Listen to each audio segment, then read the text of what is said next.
vamos a meternos de lleno en la historia centenaria, en la auténtica montaña rusa que ha sido la vida de uno de los clubes de fútbol más emblemáticos de España, el Club Atlético Osasuna. Y es que todo empieza con el nombre, Osasuna, una palabra que viene del euskera y que significa salud, fuerza o vigor.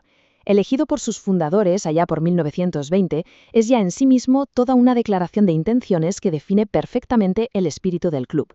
Así que la pregunta es clara. ¿Cómo se construye la historia de un club que ha conocido los dos extremos, desde tocar el cielo en Europa hasta caer al pozo de la tercera división? Venga, vamos a descubrirlo.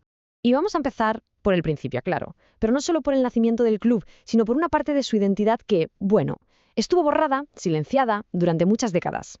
A ver, los datos oficiales nos dicen esto. Fundado en 1920, el club tuvo un ascenso meteórico. En poco más de una década ya estaba en segunda y para 1935 a primera.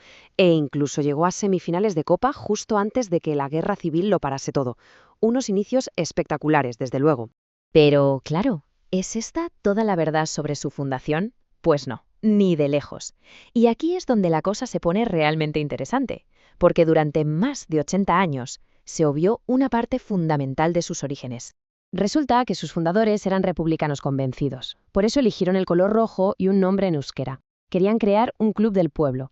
De hecho, lo declararon abiertamente. Osasuna nunca fue un club amigo de la realeza. Esta identidad, claro, les trajo una represión política brutal durante la Guerra Civil y el franquismo. Hay una frase que captura a la perfección ese espíritu de la historia que se redescubrió. Es un lema que honra a todos esos fundadores, jugadores y directivos que sufrieron por sus ideales.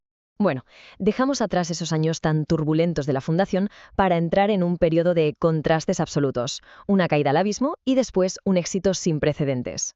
Es que mira qué diferencia. Tras descender en el 63, Osasuna se pasó casi 2 décadas, 17 años, vagando por el desierto de la segunda y la tercera división. Por eso cuando por fin regresaron a primera en 1980 fue algo absolutamente épico.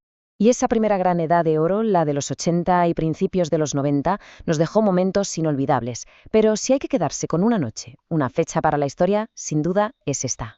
El escenario, nada más y nada menos que el Santiago Bernabéu. Y el rival, el todopoderoso Real Madrid de la Quinta del Buitre. Un reto mayúsculo, y además en su casa, en su fortaleza. Y el resultado, pues esto que vemos, 0-4. Una victoria aplastante, increíble, que silenció por completo el Bernabéu. Fue una goleada histórica, claro, y con un protagonista absoluto, el delantero polaco Jan Urban, que marcó un hat-trick para el recuerdo. Aquella victoria fue la demostración perfecta de ese espíritu de lucha que convirtió a Osasuna en un auténtico matagigantes y que de hecho le sirvió para conseguir su mejor puesto en Liga, un cuarto esa misma temporada. Damos un salto y nos plantamos ya en el siglo XXI, una era en la que Osasuna llegaría todavía más alto, pero en la que también se llevaría algunos de los palos más duros de su historia. La primera década de los 2000 fue seguramente la cima del club.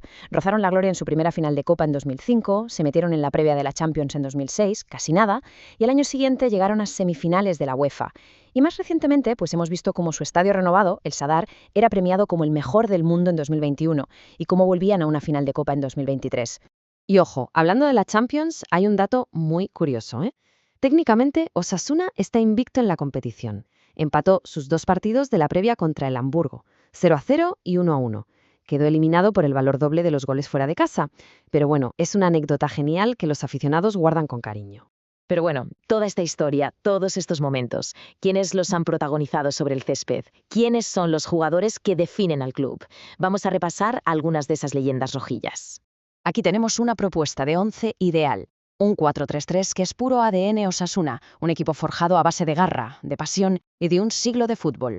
Y claro, aquí hay nombres que son historia viva del club. Pachi Puñal, el eterno capitán, un One Club Man con más de 400 partidos. Por supuesto, Jan Urban, el héroe del Bernabéu. O leyendas míticas como el inglés Michael Robinson. Y hasta la primera gran estrella del club, Julián Vergara, allá por los años 30. Nombres grabados a fuego en el corazón de la afición rojilla. Al final, desde sus orígenes, con una fuerte carga política, hasta sus éxitos y decepciones más modernas, la historia de Osasuna es la de un club diferente. Un club forjado en la resiliencia y definido por encima de todo por su gente y por un espíritu de lucha que parece inquebrantable.